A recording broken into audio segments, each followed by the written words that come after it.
Imagine you are standing beneath a clear night sky. The stars shimmer like frozen sparks, the moon hangs quiet and pale, and everything seems peaceful. But then, somewhere beyond that silence, something vast is moving. Something that should not exist the way it does. This is 3I Atlas. To most, it is just another comet, a drifting piece of ice and dust. But listen carefully, it is heavier than it should be, brighter than it should shine, and its silence feels deliberate. Harvard astrophysicist Avi Loeb warned us of this strangeness. He said, "It acts with intent." Think about that. A comet is not supposed to move like a machine. It is not supposed to glide through the solar system as if it knows exactly where to go. And yet 3I Atlas did. It curved near Mars, close enough to be noticed, but never close enough to alarm. Almost like a traveler making observations, quietly. And then, the metals. A comet is supposed to release gases, bits of frozen water, traces of dust. But this one emits nickel. Not ordinary nickel, but in a ratio that looks engineered. As if someone built it. As if the surface we see, the glowing coma of dust and gas, is nothing more than a veil. What waits behind that veil? A rock? An engine? Or a core that is not natural at all? NASA says little. Too little. Silence is louder than words, and the more they avoid, the more this comet begins to look less like a wanderer of the stars, and more like a messenger. The night sky has always been our sanctuary. A place of silence, of mystery, of infinite calm. For centuries, people have looked upward for comfort, imagining the heavens as a stage for timeless beauty. But sometimes, hidden within that beauty, there comes something that disrupts the silence. Something that moves too deliberately, too intelligently, to be ignored. That something is 3I Atlas. To the untrained eye, it is just a comet. A streak of light, a glowing haze, a fragment of frozen matter drifting aimlessly across the solar system. But if you look closer, you begin to notice the first unsettling truth. It is too massive, too precise, and too deliberate to simply be a ball of ice and dust. Harvard astrophysicist Avi Loeb said it best, it acts with intent. Imagine that for a moment. A comet, an object that should be blind and mute, somehow behaving as if it knows where to go. It is not the randomness of gravity we are watching. It is something that feels almost guided. A silent visitor, following a path that makes too much sense. The core of this object is estimated to weigh 33 billion tons. That number sounds impossible, but there it is. A weight so staggering that the natural mind resists it. Yet with all that mass, it shows barely any deviation. No reckless tumbling, no awkward staggering through space. Just smooth motion. Controlled. Balanced. Quietly powerful. This paradox is not a mistake. It is not a quirk of physics. To Loeb, and to others who are willing to see, this is evidence of something far more disturbing. He warns that if 3I Atlas is more than a comet, if it is in fact a technological artifact, then we may have stumbled into the very scenario described by the dark forest hypothesis. The dark forest hypothesis suggests that the universe is not empty and welcoming, but dangerous and silent. Civilizations exist, but they hide. They conceal themselves from predators, staying invisible, never broadcasting their presence. And when they send probes, those probes are not meant to announce themselves. They are meant to operate in the shadows. To observe. To measure. To remain unseen until it is too late. And that is why 3I Atlas is terrifying. Its secrecy, its calm perfection, is not accidental. It is purposeful. A comet that should behave like frozen chaos instead behaves like a spy. A sentinel. A visitor that shows itself just enough to be seen, while keeping its true nature veiled. NASA, of course, says little. They tell us there is no threat. They say it is a natural object, and that the silence is nothing to fear. But when silence follows such impossible behavior, silence itself becomes the most frightening signal. It is not what they say that matters. It is what they refuse to say. This is the beginning of the story. A comet that is not a comet. A visitor that carries secrets heavier than its 33 billion tons of mass. And as it drifts past Mars, as it enters the inner system, we must ask ourselves the question no one dares to ask. Are we looking at ice and rock, or at intent? When astronomers first measured the bulk of 3I Atlas, they were confronted with a paradox. 33 billion tons. A figure so colossal that one expects chaos. A comet of such mass should be unruly, disturbed by every gravitational nudge, destabilized by the slightest influence. But that is not what we saw. Instead, 3I Atlas glided on, steady, smooth, as if immune to the turbulence of space. The universe does not usually give us perfection. Orbits wobble. Tails flicker. Gravity pulls and tugs in unpredictable ways. But not here. Not with this visitor. It seemed to understand balance, moving in a way that felt less like drifting and more like navigating. Imagine a ship at sea, not tossed by the waves, but slicing through them with purpose. That is what this object looked like, a voyager, not a wanderer.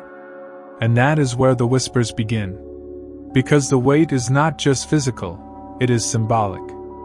33 billion tons of silent precision pressing against our understanding of what a comet should be.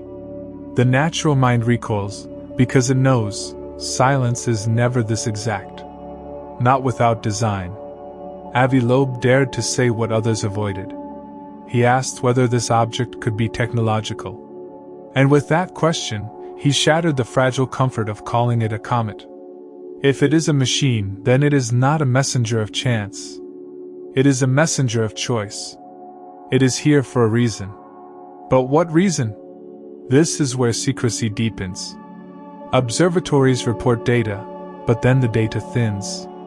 NASA speaks, but then the voice is quiet.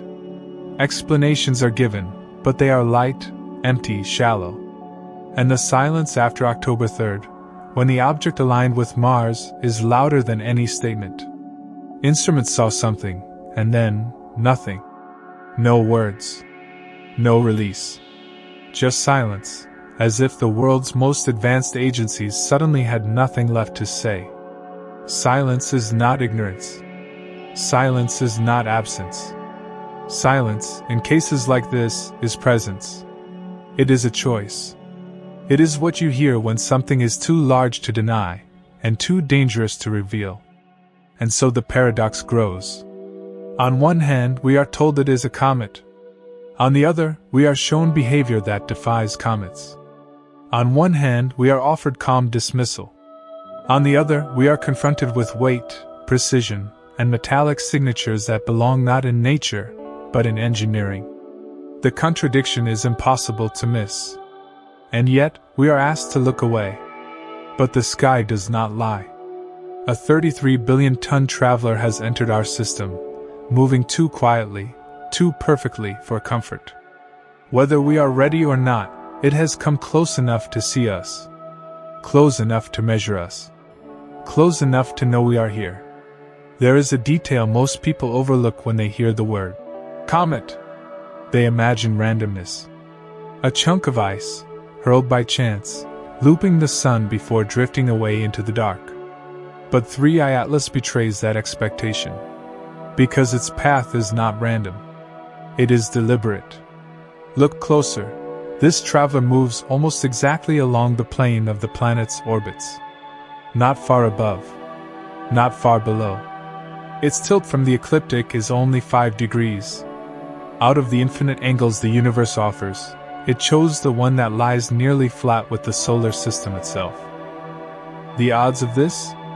0.2%. Almost nothing.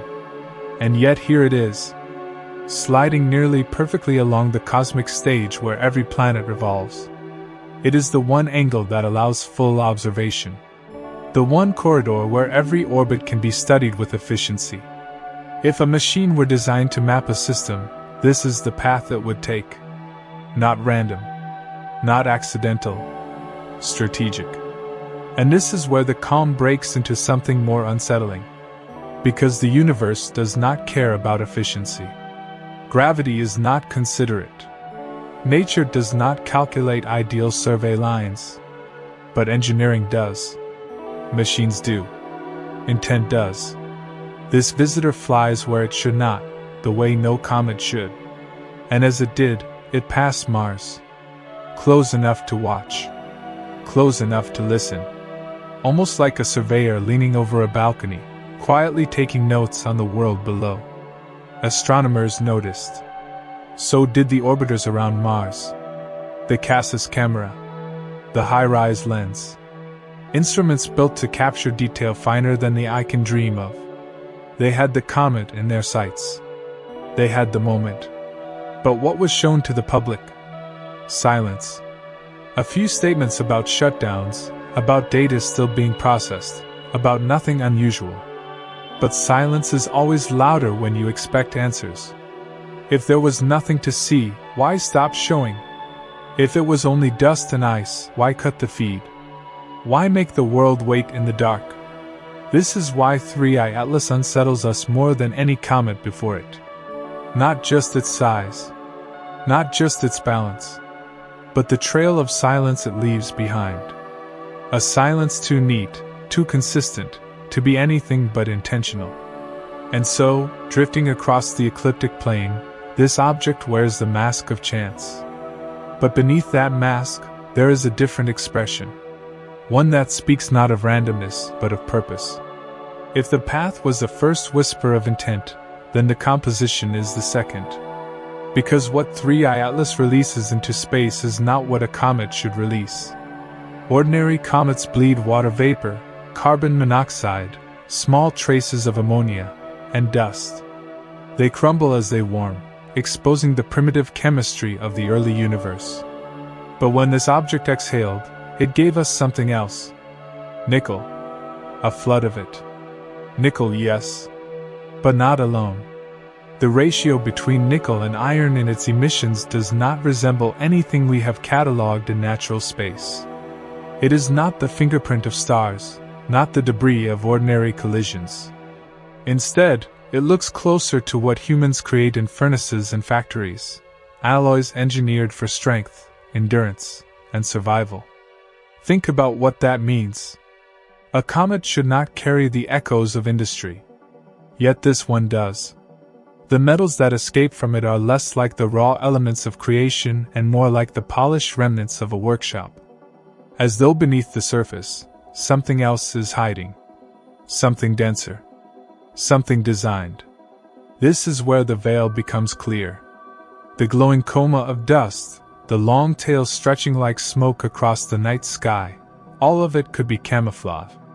A disguise meant to look familiar, to look harmless.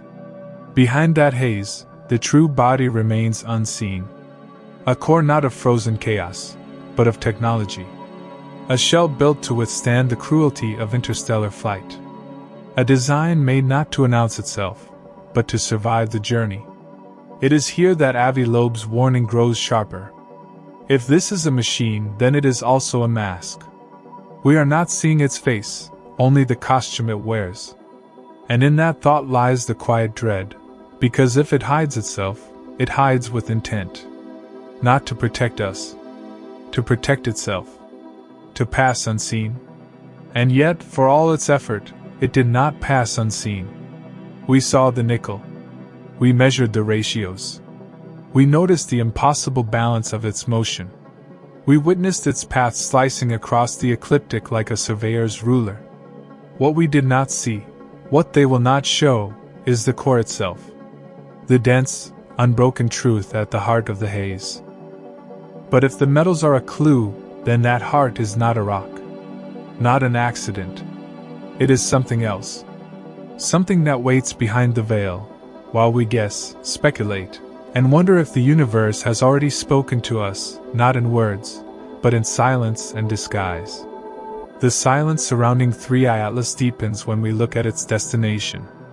Every comet, by definition, has a moment of closest approach to the Sun, the perihelion. For most, it is a moment of spectacle, a flare of brightness before they are flung outward again into the cold. But with this visitor, the perihelion is not just a point in orbit. It is an opportunity. On October 29th, it will slip to its nearest distance from the Sun. For ordinary ice and dust, this is just survival, or destruction. But for a machine, it is strategy. Because the Sun is not only a star. It is also an engine. Its gravity, its light, its immense energy can be harnessed in ways nature never intended. There is a maneuver known to human science, one we dreamed of long before this comet appeared. The Oberth maneuver.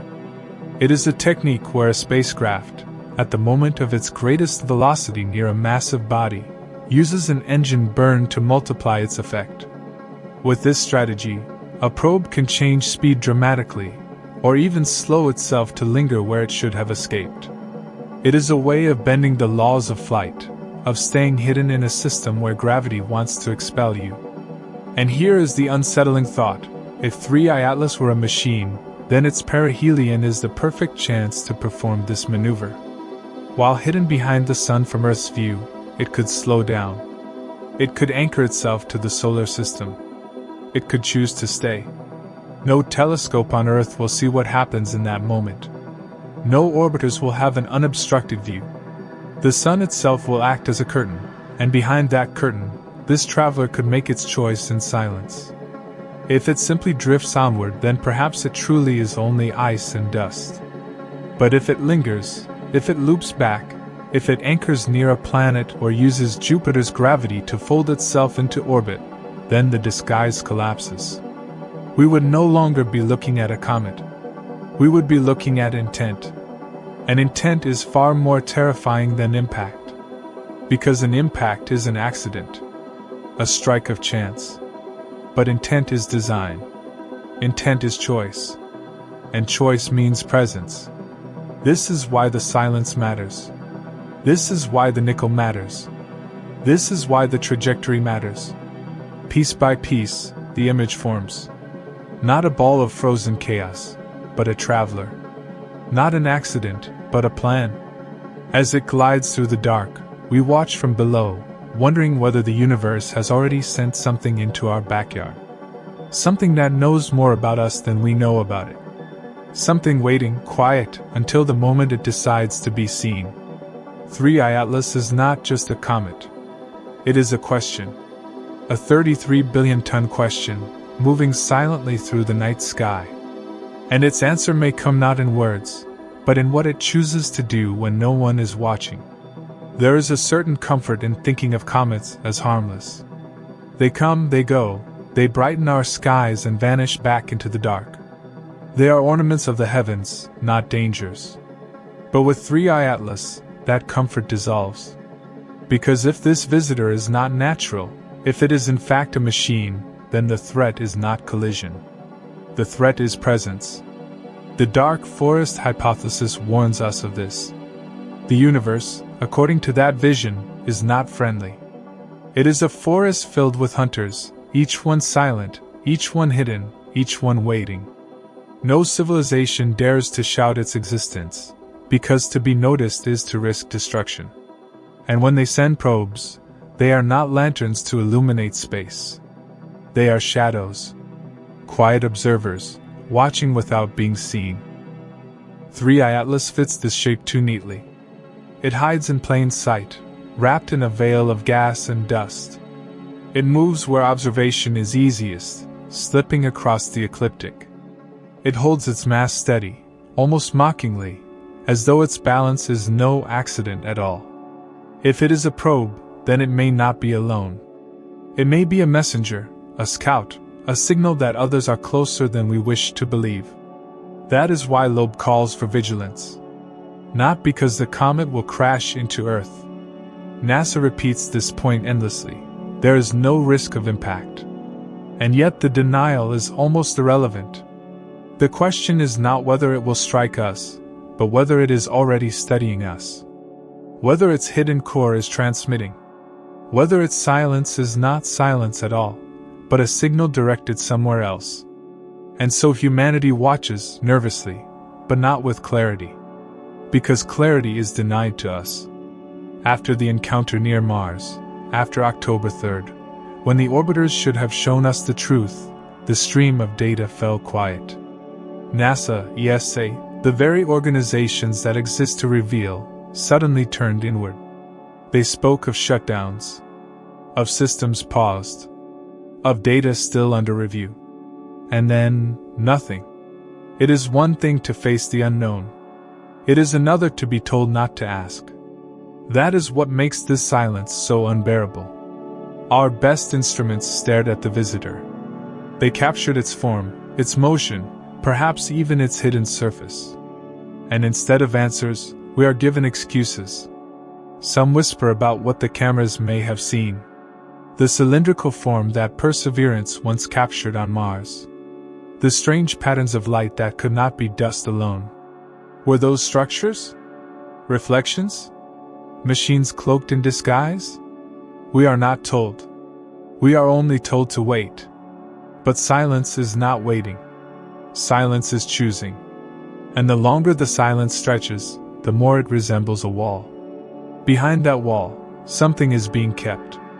The traveler continues its path, hidden now behind the sun, beyond our direct gaze.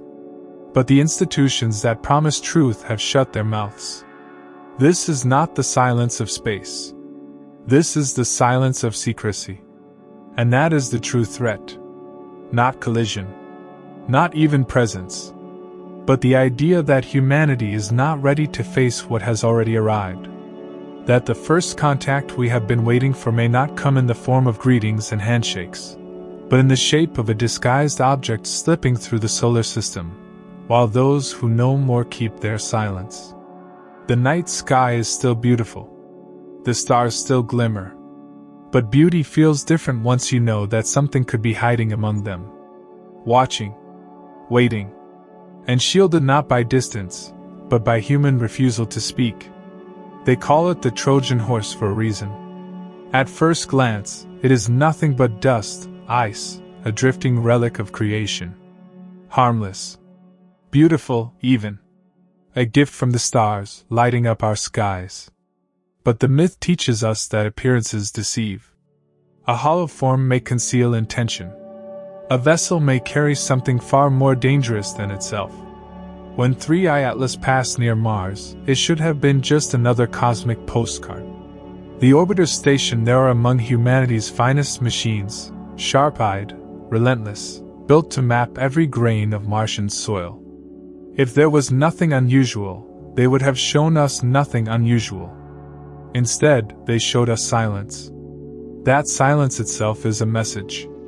Because when organizations refuse to release what they see, it is never because they saw nothing. It is because they saw too much.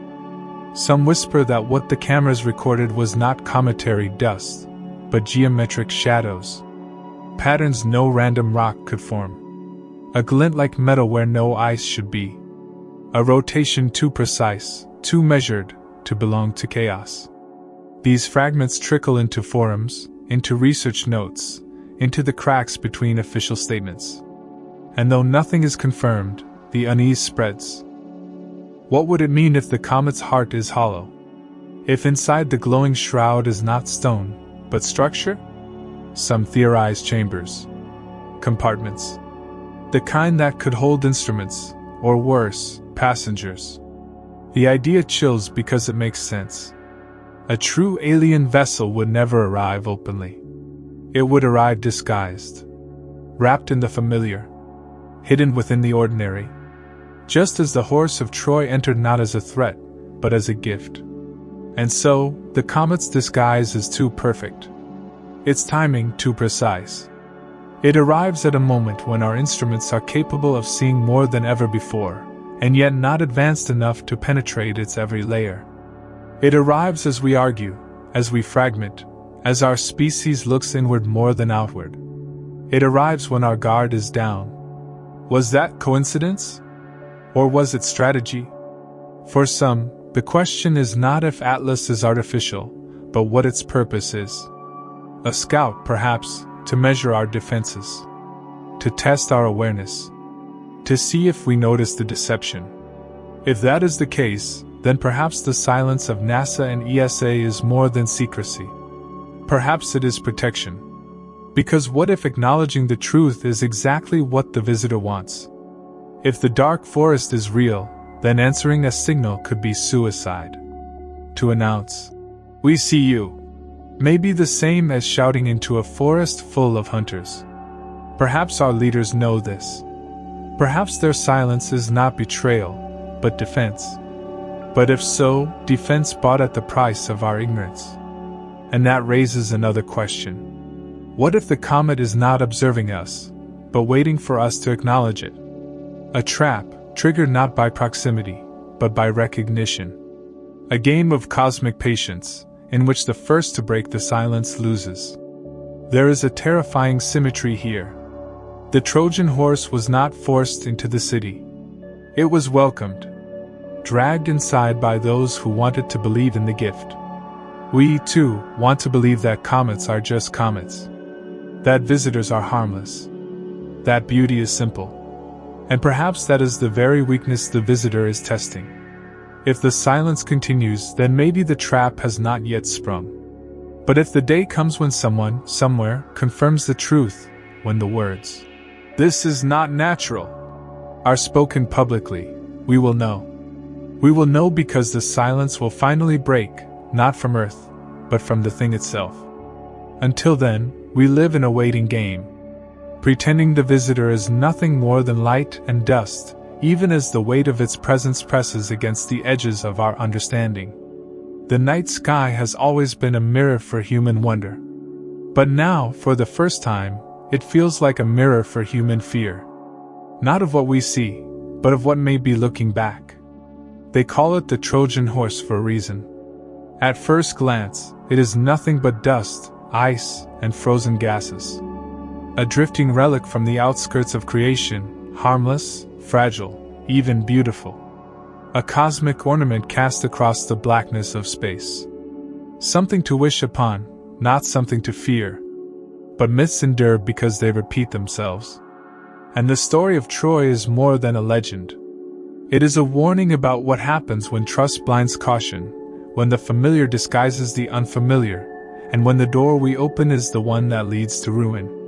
When 3I Atlas brushed past Mars, no one expected the silence. Not silence from the comet, comets do not speak, but silence from the machines that watch. For decades, we have orbited Mars with cameras so sharp they can trace a rover's track across the dust. The Cassis, HiRISE, and MRO imagers are among our proudest accomplishments. They are designed to capture everything. And yet, after October 3rd, they showed us nothing. The images that should have filled scientific journals never appeared. The data that should have streamed into public archives never arrived. Instead, vague statements filtered through. Shutdown, data processing, instrument downtime. Explanations without weight. Excuses that sounded more like code than truth. It is in this silence that suspicion grows. Because if nothing unusual had been seen, nothing unusual would need to be hidden. And so rumors began. Of light reflecting off surfaces too smooth, too symmetrical, too metallic. Of shadows shaped like geometry, not geology. Of movement within the coma that was too ordered for chaos, as if something were adjusting itself, turning deliberately, aligning with the instruments that observed it. Whispers, not confirmations. But whispers carry power when silence presses down. And then came the question that no one wants to answer. What if 3I Atlas is hollow? What if its shroud of gas and dust hides not a solid body of rock and ice, but a cavity, or worse, a chamber? A structure. A core design not formed. A space that could contain instruments, sensors, energy stores, even life. This possibility unsettles because it is logical. If an alien vessel were to enter another star system, it would never arrive as a gleaming spacecraft, obvious and threatening. It would not paint itself with neon lights or flash signals. It would arrive disguised. It would come cloaked in the ordinary, wrapped in the camouflage of nature. It would be a wolf in comet's clothing. And what better camouflage than a comet? Humanity expects comets. We catalog them, we predict their paths, we write songs about their beauty. No one panics at the arrival of a comet. They are familiar, predictable, safe. That safety may be the illusion. Because while the form of Atlas is cometary, its behavior is not. Its trajectory is too precise, its composition too strange, its silence too heavy. It does not act like a fragment of ice, drifting blindly through the void. It acts like something watching. If that is true, then the purpose is chilling. Because no army tests its weapons in secret unless it intends to use them. No civilization sends probes across the darkness unless it has questions that need answers. What if 3i Atlas is not just here to measure orbits and masses, but to measure us? Our awareness, our reactions, our readiness. A test. A probe disguised as a comet to see if we would notice, if we would question, if we would prepare. And the silence of NASA and ESA may not be betrayal, but confirmation. Perhaps they have already recognized it for what it is. Perhaps they know the game being played is one in which speaking too soon, or speaking too openly, triggers the trap. In the dark forest, the first to make noise is the first to die. A civilization that signals itself to unknown hunters invites its own destruction. If this is true, then the silence is not cowardice. It is strategy. An attempt to remain invisible, even as the probe sails past our worlds. But silence is not easy. It breeds unease, suspicion, and fear.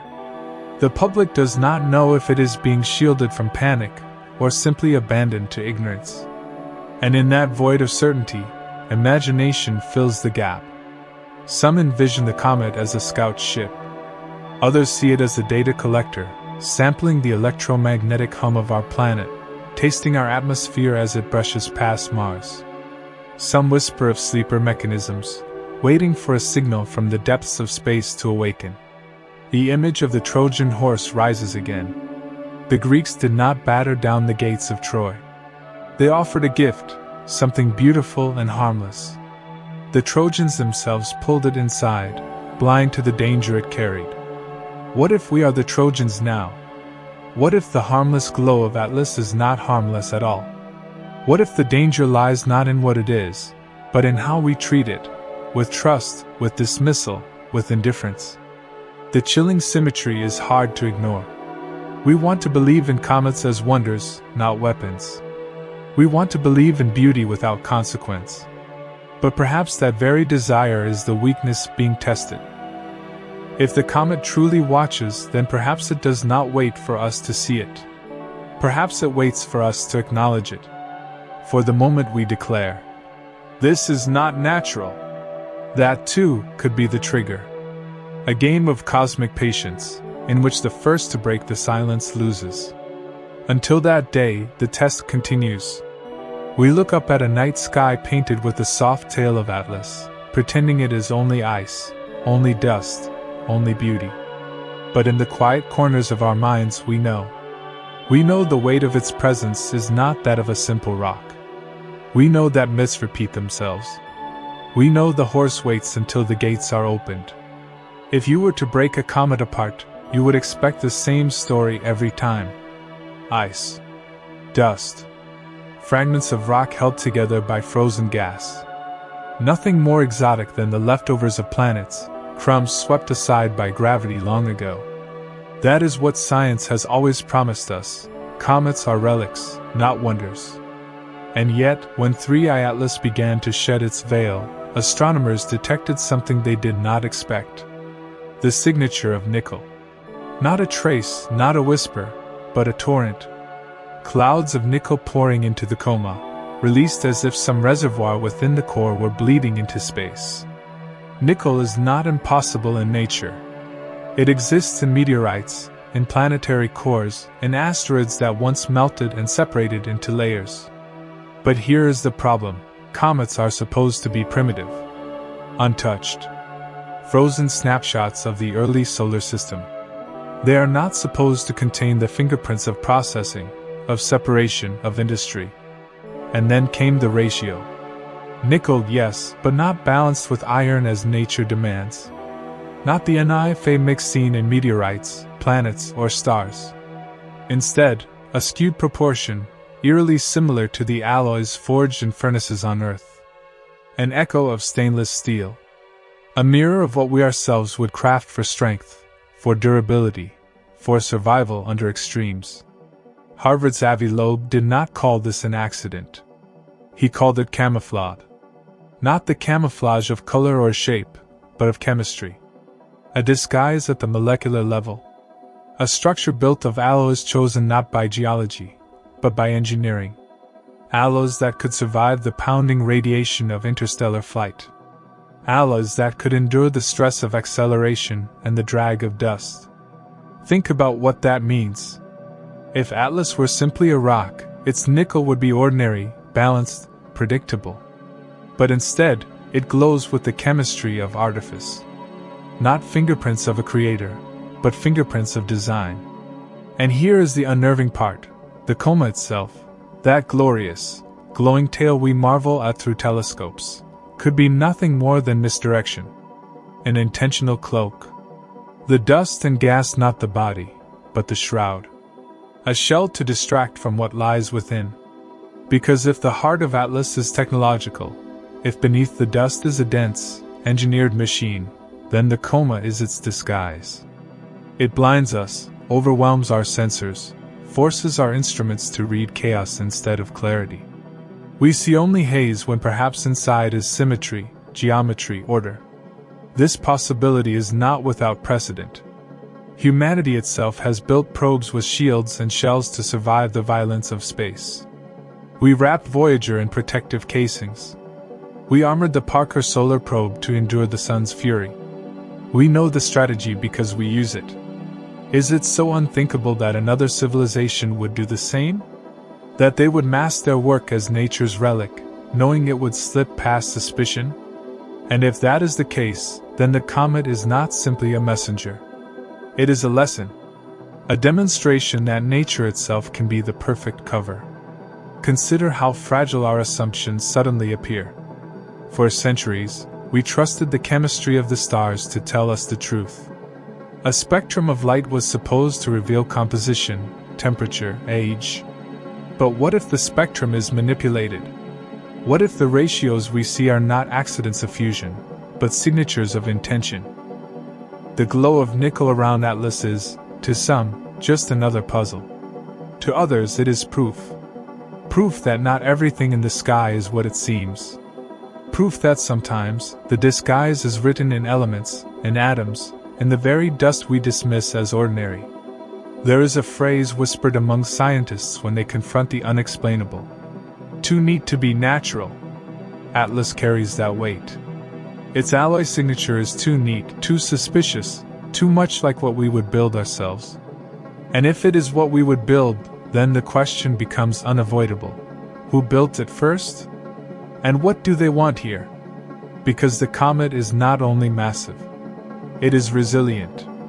It has survived pressures, stresses, and orbits that should have torn it apart.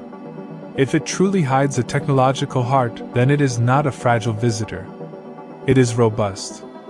It is meant to last. It is meant to endure the silence of centuries, the cold of voids, the violence of stars. And something built to endure is something built for purpose. Perhaps that purpose is observation. Perhaps it is collection. Or perhaps, and here is the shadow that stretches far longer than its glowing tail, it is waiting. Waiting for the moment when its camouflage is no longer needed. Until then, we look through telescopes and see beauty. We admire the luminous coma, the glowing veil. We tell ourselves it is harmless dust. But behind the glow, hidden in the storm of nickel, the truth may rest. A core not of ice, but of intention. A machine waiting in disguise.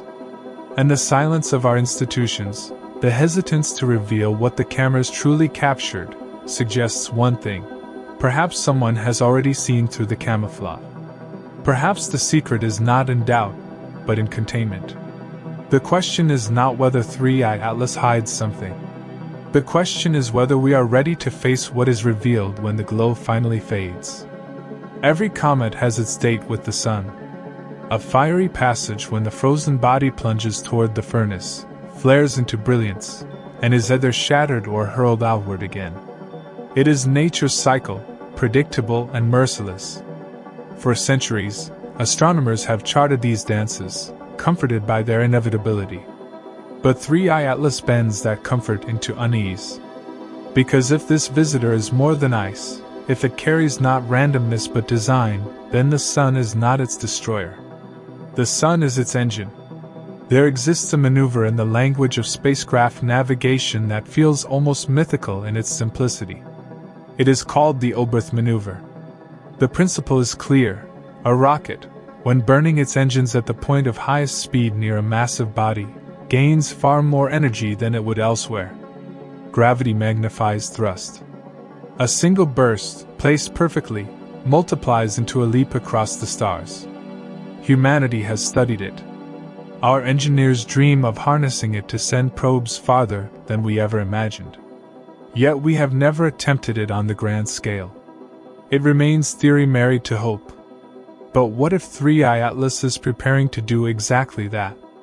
On October 29th, the comet reaches perihelion, its closest brush with the sun.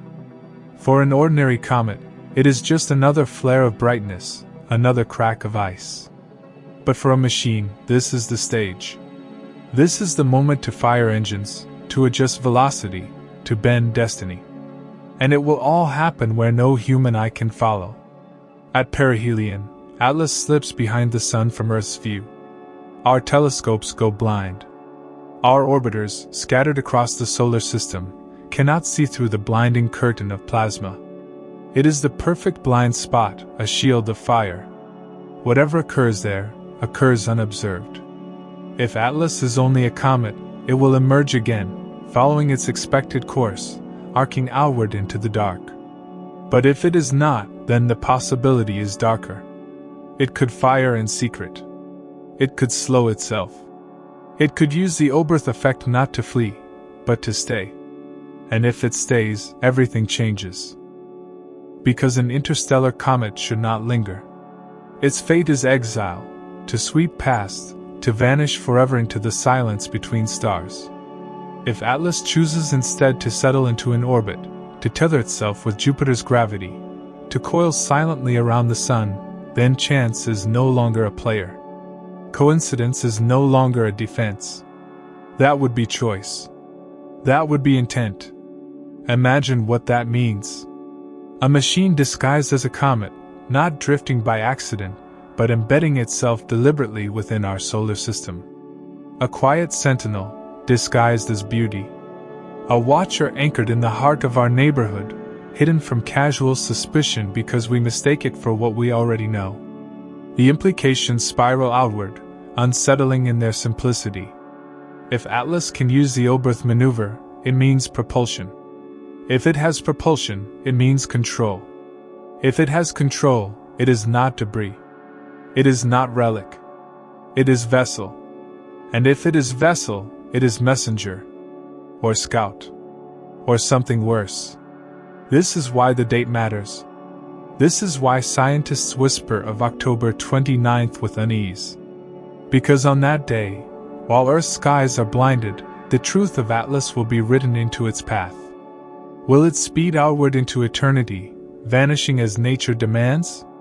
Or will it linger, coil, and claim a place in the shadows of our system? There is a quiet terror in this possibility. Because an accident can be dismissed. A coincidence can be explained away. But intent requires acknowledgement. And acknowledgement means contact. Perhaps this is why the silence from our institutions grows heavier. Perhaps they already know what is at stake. To reveal too much would force humanity to confront what it is not ready to confront, that we are not alone, and worse, that the universe does not approach us openly. It approaches with camouflage, with patience, with strategy. And the Oberth maneuver, hidden behind the sun, would be the perfect strategy. invisible to us, undeniable once complete. We may never witness the burn, if burn there is. But we will know its truth in the path Atlas takes after it emerges. Nature does not linger. Machines can. And if it lingers, then the masquerade falls away. Until then, we wait. We watch the skies. And deep inside, we carry the same thought: a comet cannot choose. But if this one does, then we are not looking at a comet at all. If 3I Atlas is only a comet, then its story is simple. It passes, it flares, it vanishes. A streak of light across the sky, leaving us with nothing more than photographs and wonder. That is the story we want to believe, the story that lets us sleep beneath the stars without fear. But if it is not only a comet, then we enter a darker story. A story whispered by physicists and astronomers who dared to take imagination seriously. A story called the Dark Forest Hypothesis. The dark forest is a chilling vision of the universe. It suggests that every civilization is a hunter, moving silently through the woods of space. Each one knows that others may exist, but none can be certain of their intentions. Some may be peaceful, others predatory. But the danger lies in uncertainty. Because in a dark forest, if you reveal yourself, you may not live long enough to regret it. In such a universe, survival depends on silence, on hiding, on sending no signals that can betray your location. And if you must send probes, you send them quietly, disguised, never announcing what they are. Because to be known is to be vulnerable. What, then, is 3I Atlas? A comet, or a probe built in the language of the dark forest? Its nickel alloy composition, its suspiciously deliberate trajectory, its looming chance for an Oberth maneuver, all of it fits not the randomness of nature but the strategy of silence. If Atlas is a machine, then it is the embodiment of this cosmic rule: hide your presence, mask your nature, learn without being seen. And if that is true, then humanity faces a question it has never truly prepared for. What happens when we detect something that does not want to be detected? This is why Avi Loeb speaks of danger, not in the form of collision, but in the form of contact. A comet impact can be calculated, deflected, even survived. But an intelligent probe is not bound by physics alone. It is bound by purpose. And purpose can be far more dangerous than trajectory. Perhaps Atlas is only observing. A silent witness, taking measurements of planets, atmospheres, magnetic fields. A machine meant to record, not to act. That would be unsettling, but survivable. But what if it is not passive?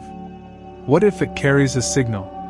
What if its purpose is to awaken, to broadcast what it has learned to the stars, to whisper our location into the forest of the unknown? In the dark forest, such a whisper is fatal. Because you do not know who listens. You do not know whether the ear that hears is curious or hungry. You do not know whether the response is a greeting or a weapon. And once the signal is sent, it cannot be unsent. Or worse, what if Atlas is not here to observe us at all? What if it is here to test us?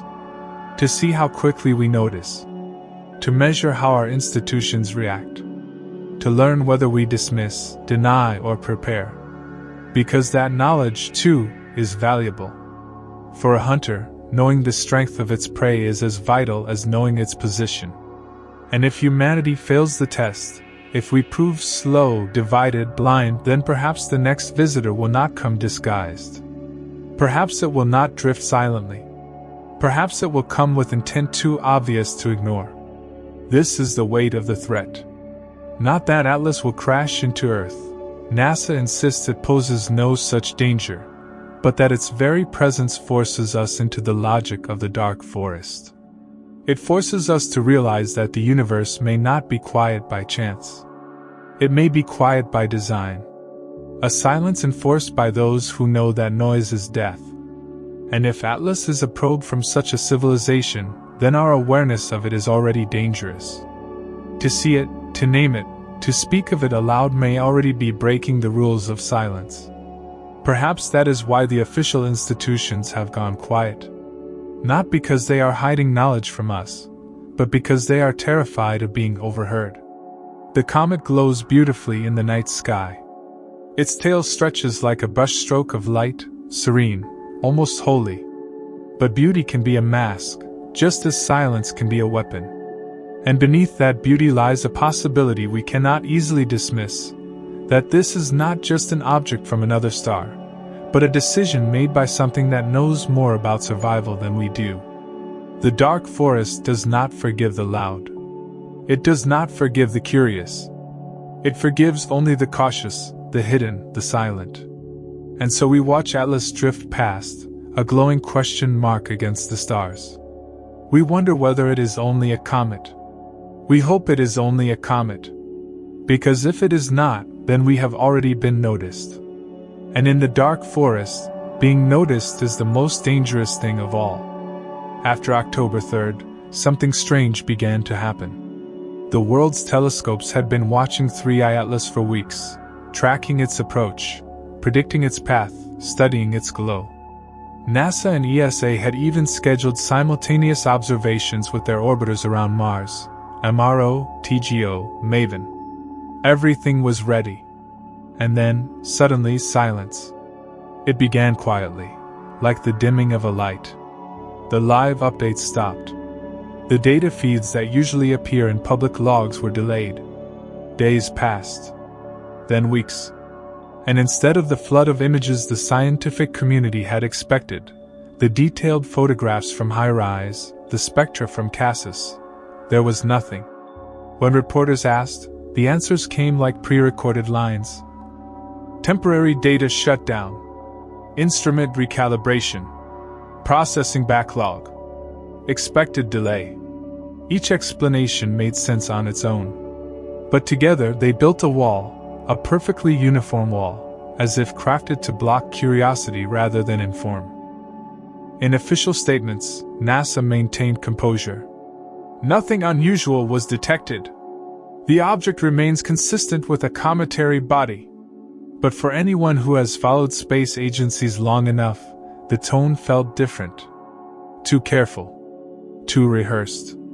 The words were not designed to explain. They were designed to end questions. Why the secrecy? Why now? For decades, every comet flyby has been a celebration of discovery. Even when comets crumble, even when instruments fail, the data always flows, messy, chaotic, but public. Because comets are safe. Comets are science without fear. But 3I Atlas? This one feels different. The silence began exactly when the comet crossed Mars' orbit, the moment of its closest recorded encounter with a planet in our system. The moment when our orbiters would have had the best view. A coincidence?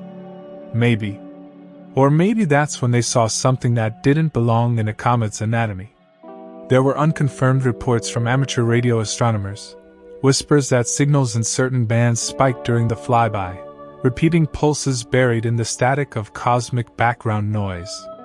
Too weak to verify, too structured to ignore. Nothing official. Nothing publishable. Just noise, or something pretending to be noise.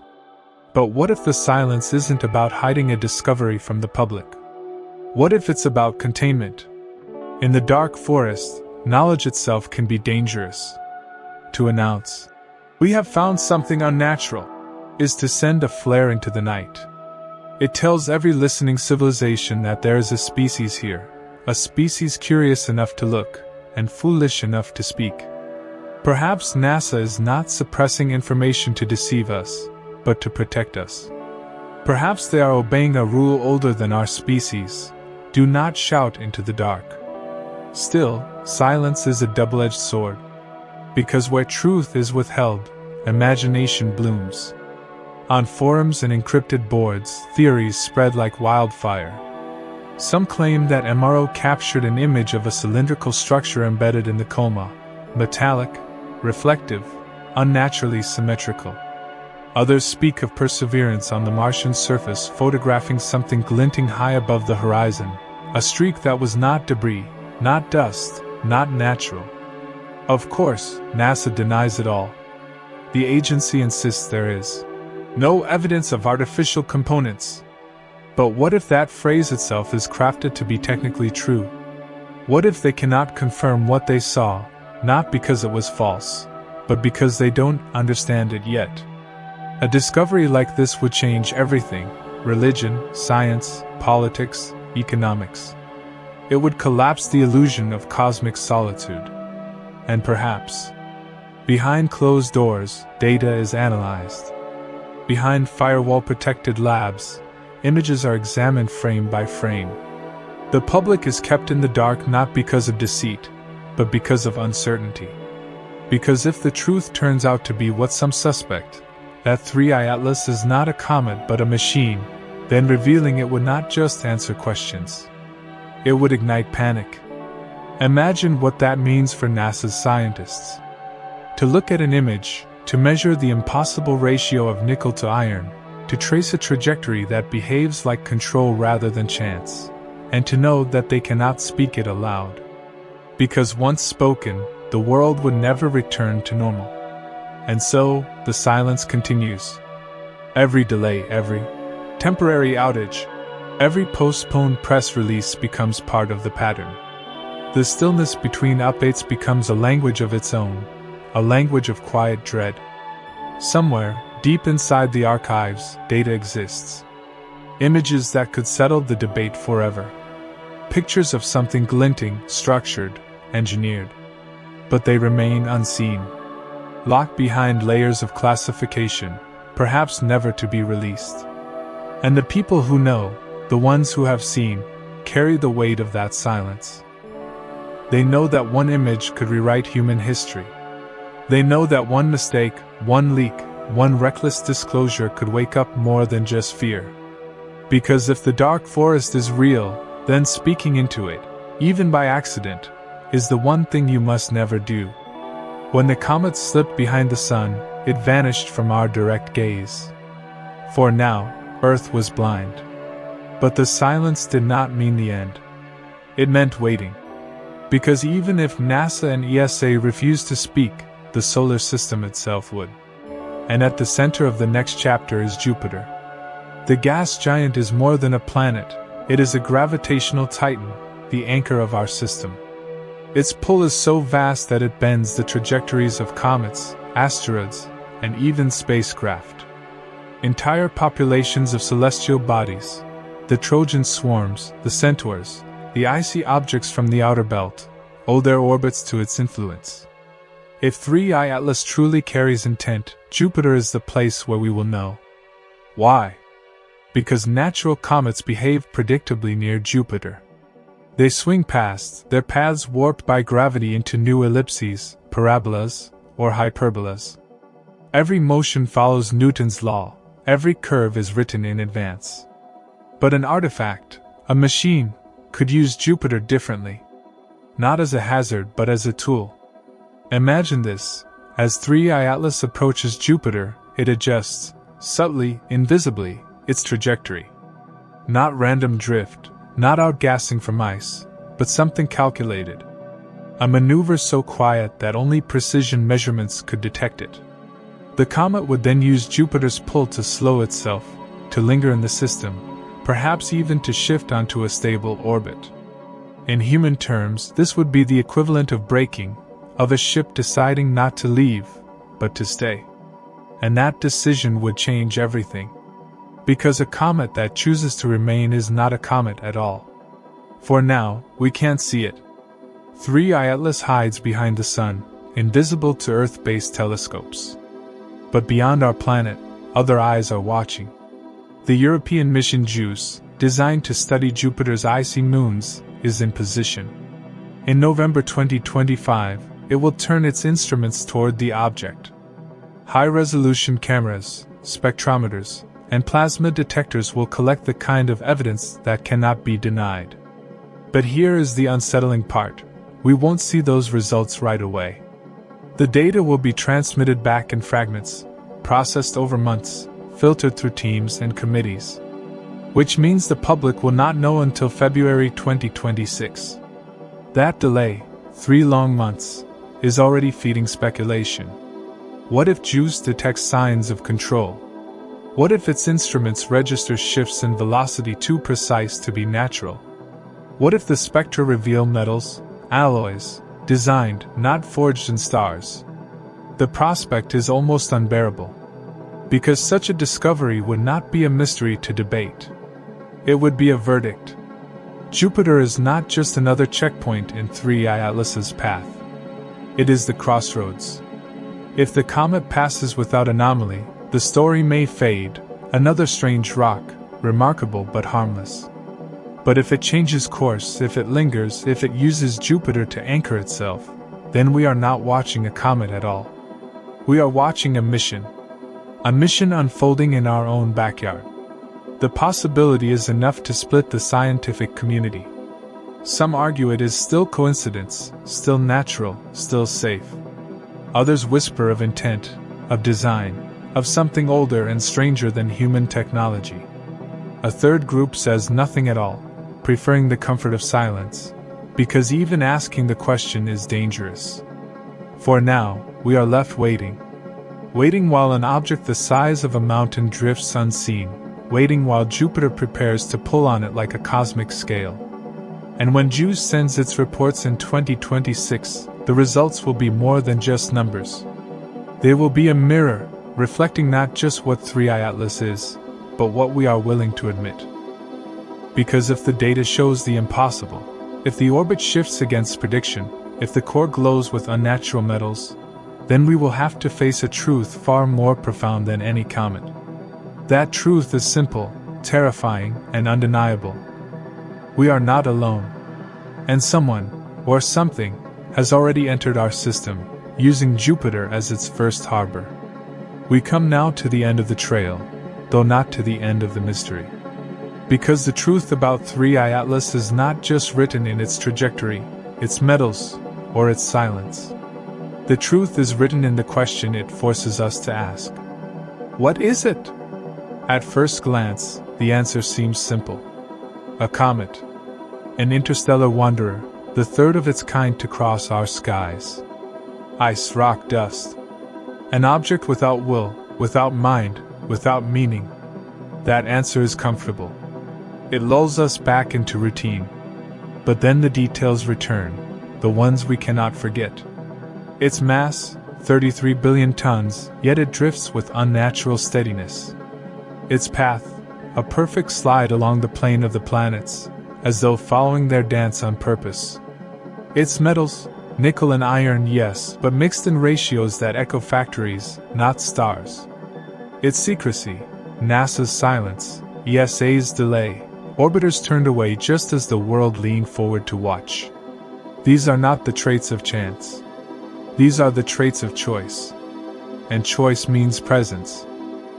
If 3I Atlas is only ice, then we can all breathe easily. But if it is something more, a probe, a scout, a watcher, then the dark forest hypothesis comes alive. That hypothesis whispers that the universe is not empty but crowded, and every civilization hides like prey in a forest filled with predators. They do not shout, they do not announce themselves, because to be found is to risk extinction. And so, if this comet is truly artificial, it is not just a visitor. It is a message. A message sent in silence, wrapped in ice and dust, gliding through our system as if testing us. Observing. Waiting. What for? That is the final question. Maybe it is harmless, a forgotten relic drifting endlessly, carrying no threat. Maybe it is only data, recording us as we record the stars. Or maybe it is something else entirely, the beginning of a plan we cannot yet see. For now it sleeps. For now it glides. For now, it hides behind the sun and Jupiter, wrapped in mystery, its secrets locked inside a core we may never touch. But its very existence changes us. Because once we admit the possibility, once we accept that this could be more than nature, then the universe is no longer what we thought it was. It is not empty. It is not safe. It is alive. And 3I Atlas becomes the proof. It is too massive to ignore. Too precise to dismiss. Too strange to explain away. It is not just a comet. It is a question. A silent, unblinking question that hangs above us in the night sky. And the hardest part is this: questions demand answers. But sometimes, the answer is not what we want. Sometimes, the answer changes everything. So when you look up and see the stars, remember that one of them may already be watching back. Remember that silence is not safety. Remember that our world has already been visited. And then ask yourself, when the next one comes, will we even recognize it? When the subject of 3I Atlas arises, the first expectation is light. That is what astronomy is built upon: light collected, light studied, light shared. A new visitor should mean a flood of data, telescope feeds, press releases, high-resolution images spread across the world. Comets, after all, are safe to celebrate. They dazzle the sky, remind us of cosmic cycles, spark awe and curiosity. They are public. But this time, silence followed. NASA's voice, usually firm and reassuring, faded into mutters about data processing delays. The European Space Agency, normally eager to release images from their Mars orbiters, gave excuses: shutdowns, technical backlogs, unexpected calibration needs. The cameras that could have shown us the closest, clearest glimpses of the object were suddenly closed to us. And no one offered a real reason. That silence has become the loudest sound of all. Because absence is never neutral. When an object of 33 billion tons drifts past Mars, the natural response should be to document, to explain, to educate. Instead, the story stalled, replaced by fragments and speculation. The few details we received were vague, incomplete, lacking the usual rhythm of scientific transparency. And when silence falls where sound should be, questions rise. The first question is technical. Did they see something they could not explain? If the orbiter's cameras, high-rise, CASIS, recorded structures, angles, or surfaces that contradicted the image of a comet, the agencies would face a dilemma: release and risk panic, or withhold and control the narrative. The second question is political. Would governments allow the release of data that suggested something more than natural? An object behaving like a probe is not just a scientific curiosity. It is a matter of security, of defense, of global power. To reveal such evidence would be to change not only astronomy but geopolitics. It would redraw the balance of fear. And the third question is psychological. Perhaps the silence is not malice but caution. Perhaps the data is too strange, too uncertain, too open to misinterpretation. Scientists, trained to avoid wild claims, might prefer silence over speculation. They may wait for absolute certainty before speaking, even if certainty never comes. But here is the problem: silence itself becomes speculation. It feeds the imagination more than data ever could. Every day without information grows heavier, stranger, more suggestive. People do not need official words when absence whispers louder than truth. And so the silence becomes part of the story. A deliberate layer of mystery, whether intended or not. The comet is not just an object in space anymore. It is a secret. A forbidden thing. A ghost that governments pretend not to see. History has seen this before. The sky has always produced anomalies.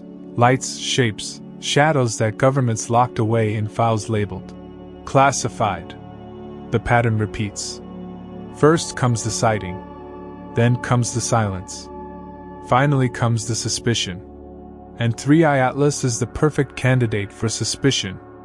It appeared too suddenly, moved too perfectly, weighed too heavily, and carried with it the taste of industry hidden in its metals. The last thing such an object needed was silence. Yet silence is exactly what it was given. There is another way to see it, darker still. Silence can be strategy. If the comet is indeed artificial, if it is indeed a probe or artifact, then controlling public knowledge could be a form of defense. To deny panic. To deny questions. To buy time. But time for what? That question hangs heavier than all the rest. Because silence without explanation is not peace. It is waiting. Waiting for something to happen. Waiting for something to change. Waiting for something that cannot be avoided. And so the silence becomes its own kind of broadcast. A signal to those who pay attention, a message written in absence rather than words. It tells us, we do not have the whole truth. It tells us, the story is not ours to control. It tells us, something is being hidden, or something is being feared. In the end, silence is the most unnatural part of this entire encounter. Nature does not keep secrets. Rocks, ice, dust, they do not conspire. But people do. And when the agencies designed to measure, explain, and reveal choose instead to withhold, it is not science that speaks. It is strategy. That is why the silence is more chilling than the comet itself.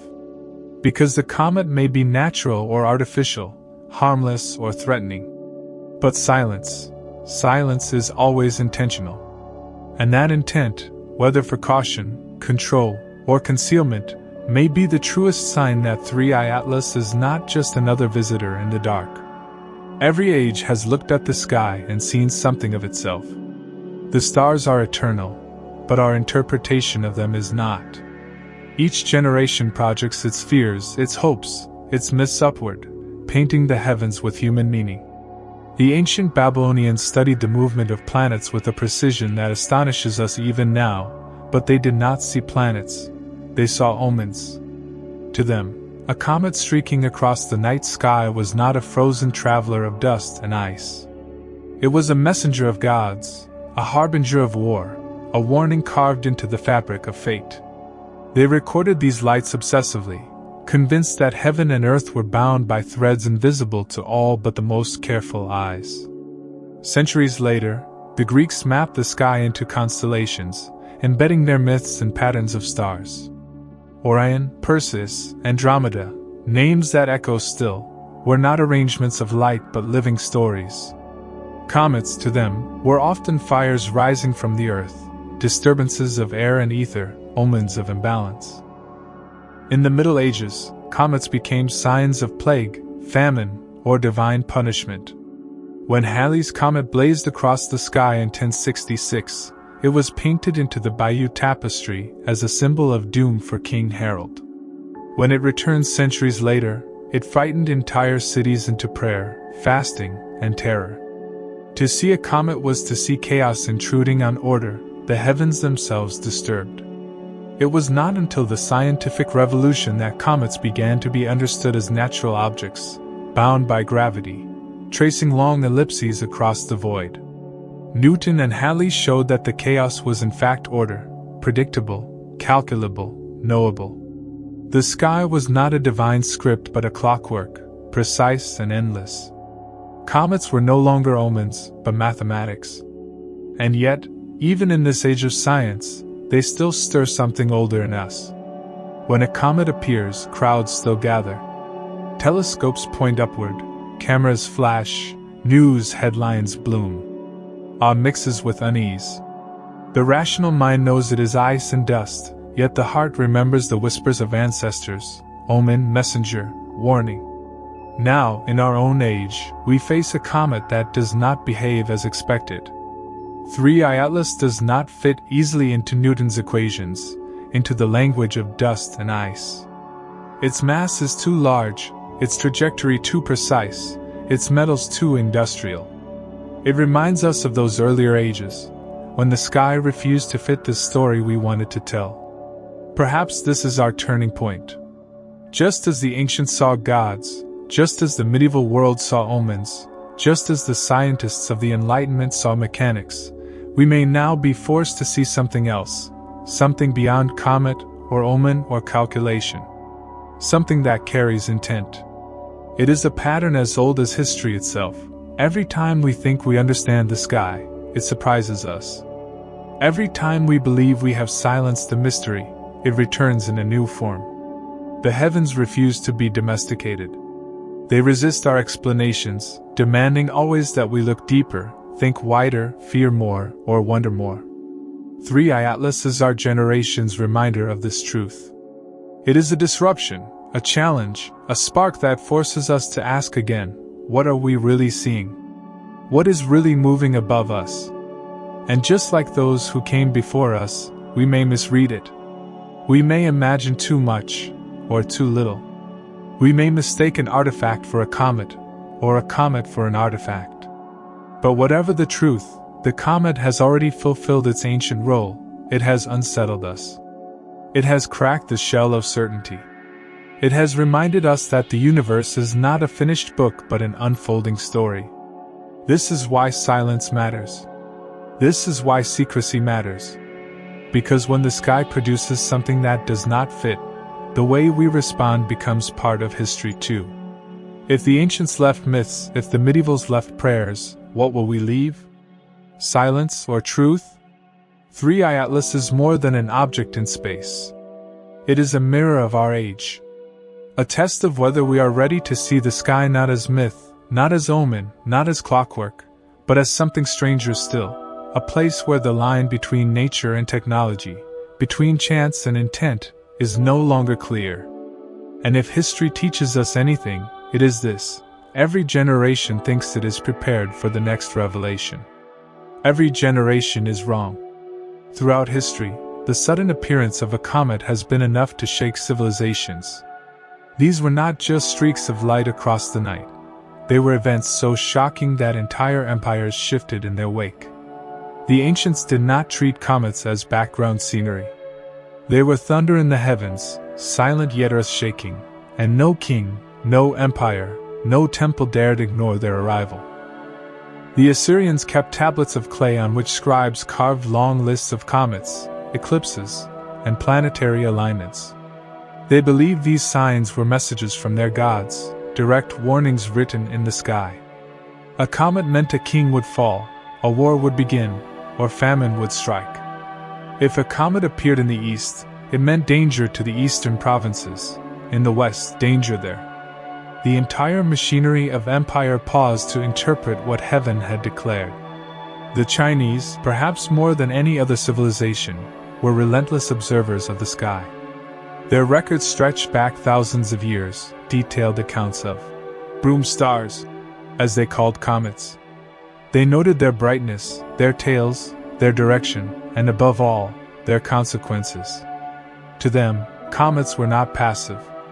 They were cosmic officials sent to audit the empire. If the emperor ruled unjustly, a comet appeared as a heavenly rebuke. Some emperors even abdicated after the appearance of a comet, believing the mandate of heaven had been withdrawn. In Europe, the sight of a comet often coincided with fear of plague or disaster. The medieval imagination was filled with visions of fire and brimstone. When Halley's comet appeared in 1456, Pope Calixtus III issued prayers against it, treating it as though it were an invading army of the devil himself. And when it appeared in 1066, hanging over England, the soldiers who would fight at Hastings looked at the flaming streak and believed the heavens themselves had declared who would rule. Harold lost. William conquered. The comet was remembered. Even in more recent centuries, the aura of omen has not left. In 1910, Halley's comet returned again, and this time the fear was not gods but science itself. Newspapers printed warnings that its tail contained cyanide gas. People bought comet pills to protect themselves. Some sealed their houses, others carried gas masks, convinced that the passing comet would poison the earth. Fear dressed itself in scientific words, but the heartbeat was the same: comets mean danger. Now, think of this. In every one of these ages, humans looked up and saw not only a comet, but a mirror of their own anxieties. For the Assyrians, it was kingship. For the Chinese, justice and cosmic order. For medieval Europe, plague and war. For moderns in 1910, science turned against them. The comet was always the same. What changed was the fear. And here we stand, in the 21st century, staring at 3I Atlas. And what do we see? Not gods, not plagues, not curses, but technology. Artificial design. intelligence. We project upward what we most fear and most hope. In our age of machines, surveillance, and alien speculation, of course the comet looks like a Trojan horse.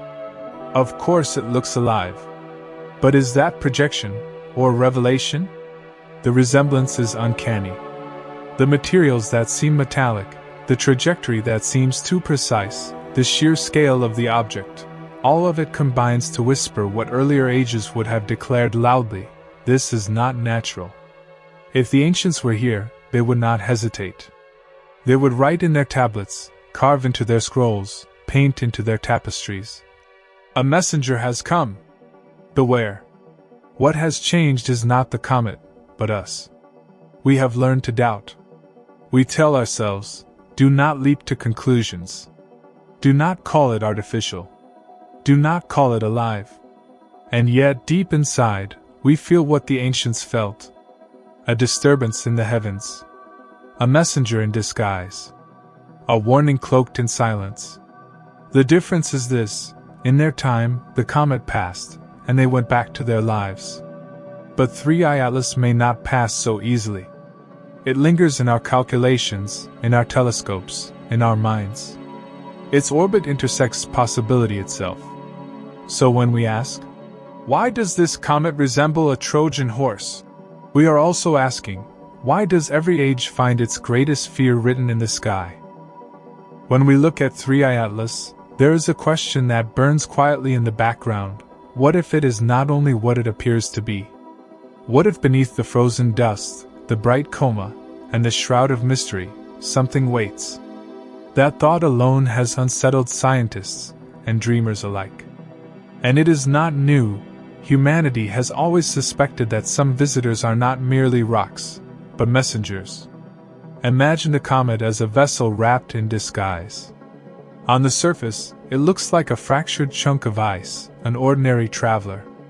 But inside, beneath layers of crust, something far denser lurks. This is not science fiction for its own sake. It is born from the clues we already see: its industrial like alloys, its calculated trajectory, and its enormous mass. If one were to design a probe meant to survive eons of travel between the stars, what better disguise could there be than a comet? To the naked eye, comets are chaotic and fragile. They split, crumble, scatter into tails of vapor.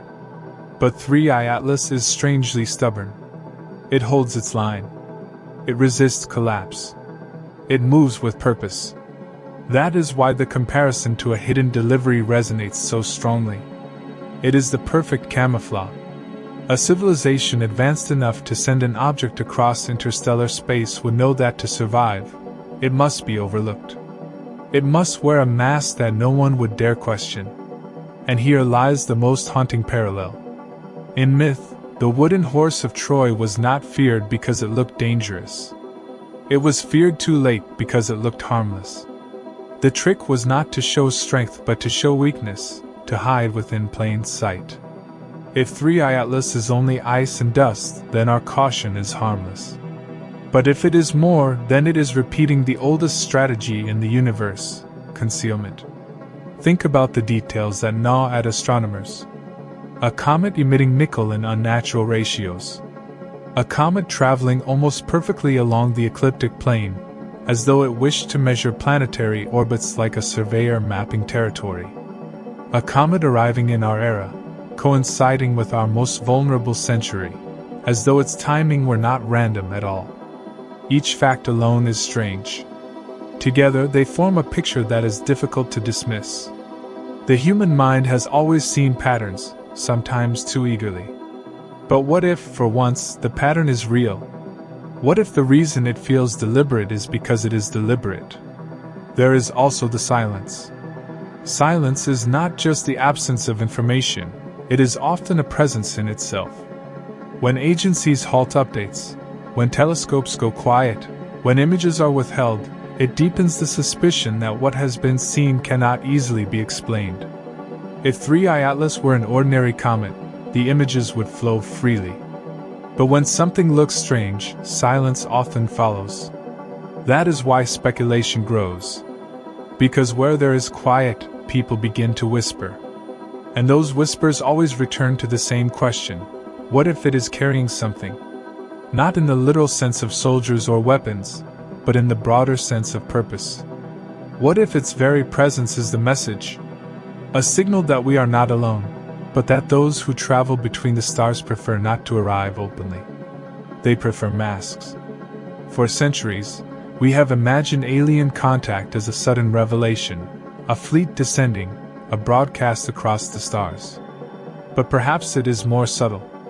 Perhaps the universe is a place where the bold do not survive, and only those who cloak themselves endure. In that case, 3i Atlas is not unusual. It is exactly what we should expect. And that is what makes it so unsettling. It is not its brightness, nor its size, nor its orbit alone. It is the possibility that it embodies an old truth: the most dangerous visitors are the ones who never announce themselves. When we stare at its glowing form, drifting against the backdrop of space, we are seeing more than a comet. We are seeing the echo of every cautionary tale, every warning carved into myth and memory. The horse at the gates of Troy. The omen in the night sky before a king fell. The silent messenger disguised as dust and ice. The question is no longer whether comets inspire fear. The question is whether this time, our fear is justified. And so 3i Atlas passes quietly, and we watch, knowing that some disguises are not meant to deceive forever. One day, the mask may fall. And when it does, we may learn that it was never simply a comet. It was always something else. There is one moment in the life of 3i Atlas that stands above all others. It is not the moment we first saw it.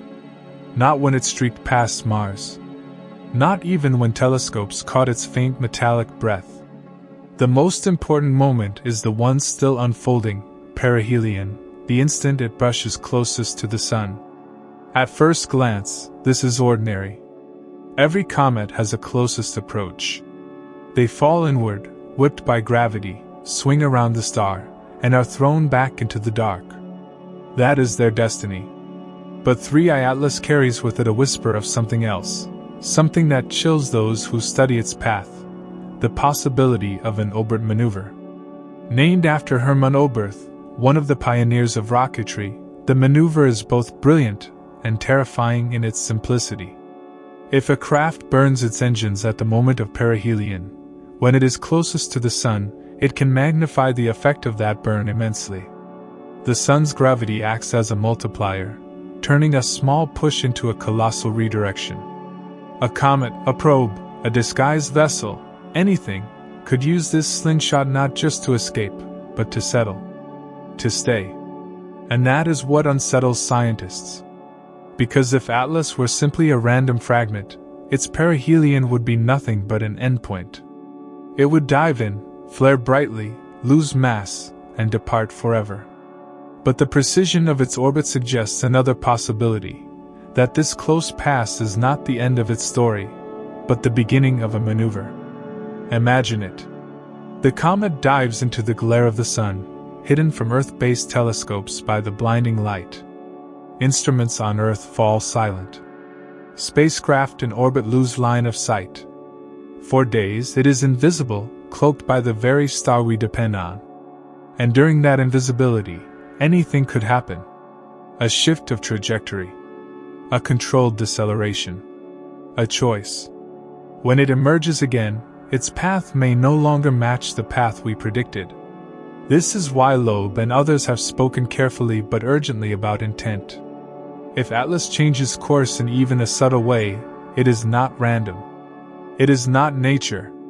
It is something else, something deliberate. The comet would no longer be a comet.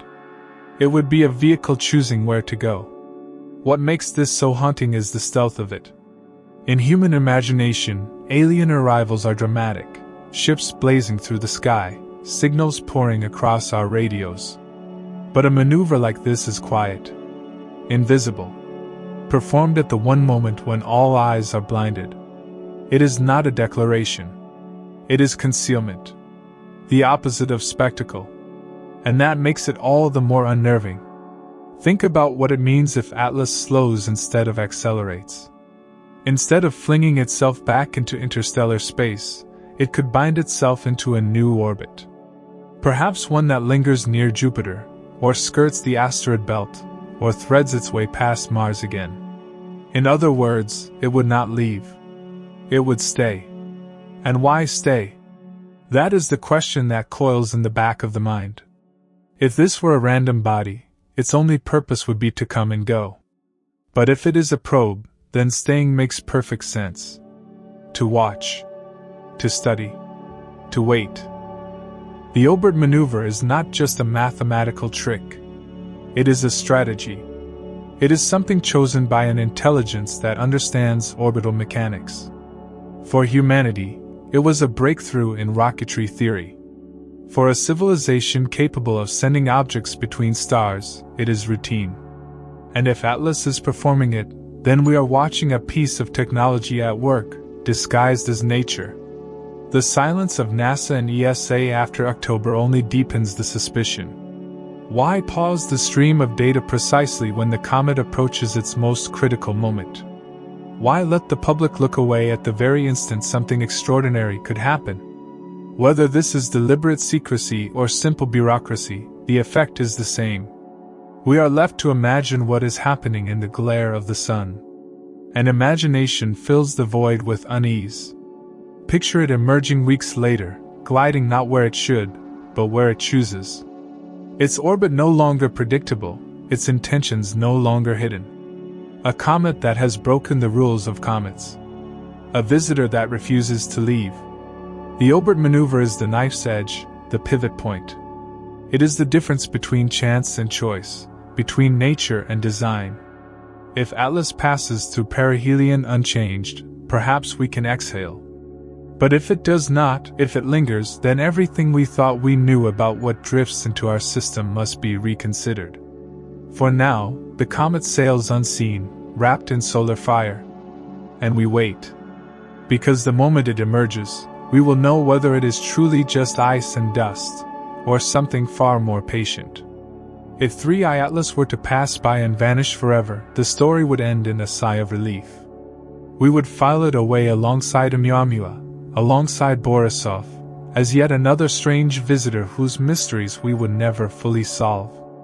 But the unease comes from the other possibility, the possibility that Atlas does not leave. That it lingers. That it chooses, in some quiet way, to remain inside our system. To grasp why this thought chills even the most careful scientists, we need to step back and consider what it means for an object to stay. Staying requires intention. A comet does not linger. Gravity is unforgiving. Every comet that enters our system is pulled along a path set by mass and momentum. They come, they flare, they go. But if something resists that fate, if something settles into a long orbit, then it has acted against nature. It has acted with will. And will is where the dark forest enters the picture. The dark forest hypothesis, articulated by Liu Cixin and echoed by thinkers like Avi Loeb, is not merely a story. It is a way of imagining survival on the grandest scale. The universe, it suggests, is not a friendly neighborhood. It is a silent forest at night. Every civilization is a hunter with a gun. To survive, you stay quiet. You move carefully. You hide your light.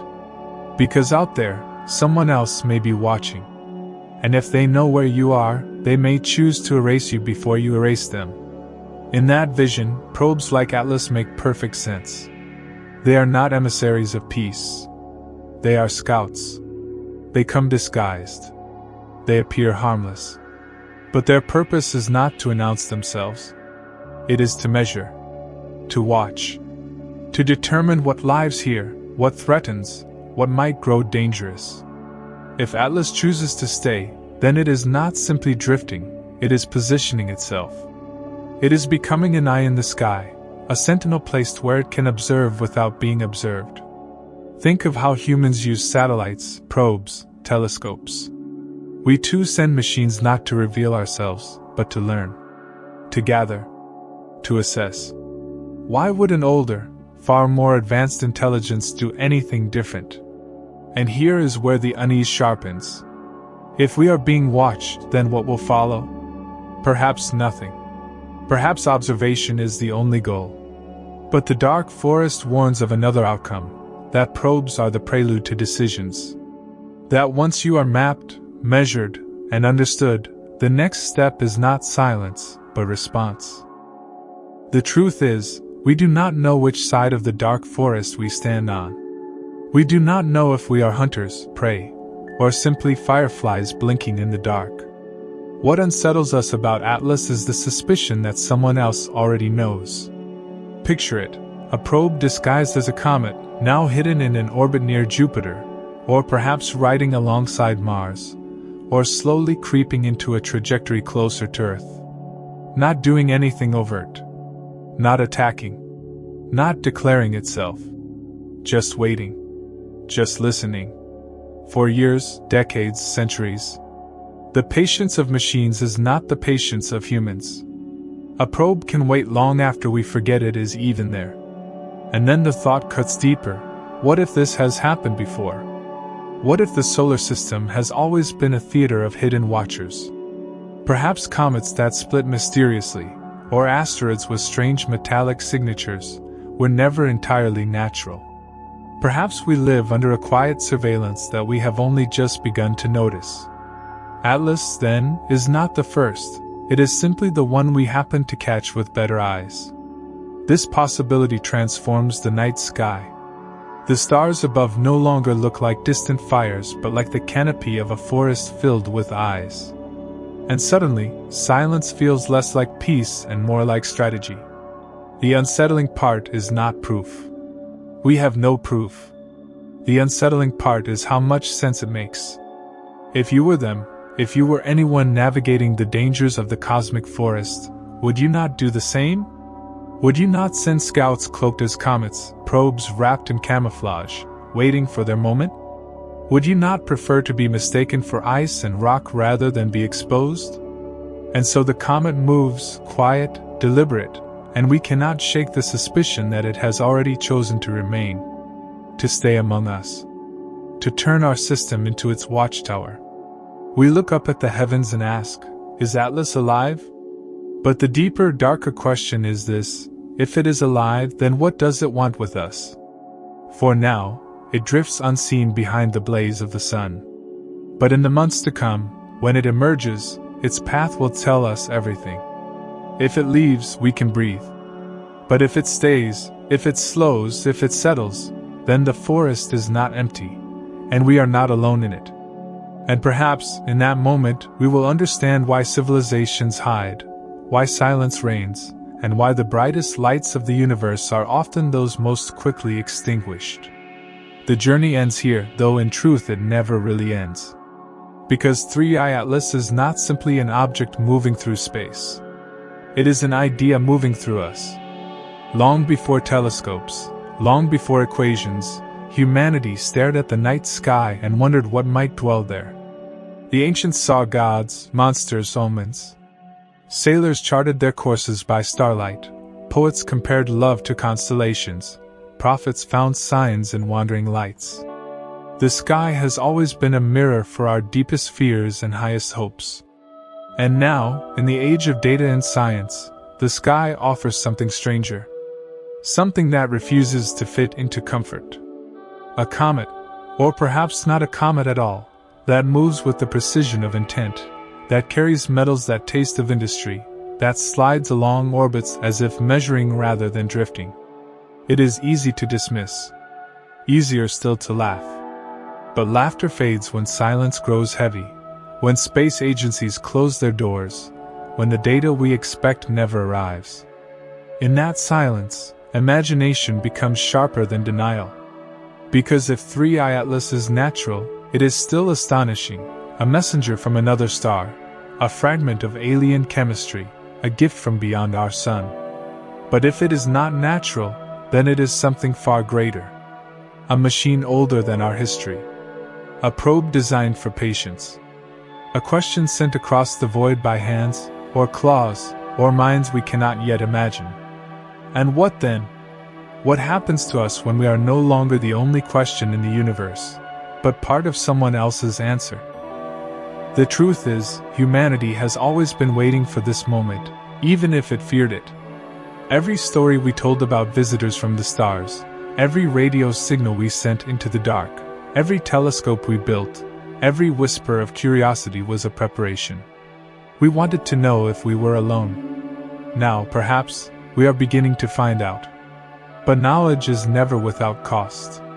The dark forest hypothesis lingers over us like a shadow. In a universe where survival means silence, to see a probe is to realize we are already noticed. And if we are noticed, then the forest is no longer silent. The game has begun. And yet, perhaps not. Perhaps what we fear is only our own reflection, the echo of human paranoia projected into the void. Maybe 3i Atlas is harmless, an artifact of curiosity, a relic of exploration like the Voyager probes we ourselves have cast into the dark. Maybe it is not a hunter, but a letter. A reminder that we are not the first to look upward and wonder. That possibility is as terrifying as it is beautiful, because it means the universe is alive with questions like ours. And some of those questions may have been drifting for millennia, wrapped in ice, cloaked in dust, waiting for a young civilization like ours to notice. So we are left with two visions. In one, we are prey, huddled in the dark forest, fearful of every rustle among the trees. In the other, we are children standing at the edge of the ocean, watching as a bottle washes ashore, inside it a message written long ago by strangers we have not yet met. Both visions are true. Both are possible. Both are terrifying. And so, as the comet drifts, as the sun blazes, as Jupiter waits, we are left with the simplest, hardest truth of all: the universe is not empty. It is not silent. It is speaking, even if we cannot yet understand the words. 3i Atlas is the first syllable of a language we do not know. A whisper in the dark. A question that cannot be ignored. And when you close your eyes tonight, when sleep begins to pull you into its calm, remember this: above you, beyond you, a stranger moves silently through the black. Whether comet or machine, relic or probe, it carries with it the possibility that we are not alone. That possibility will never leave us. It is written now into the story of the stars. And one day, when the next visitor comes, we will have to answer,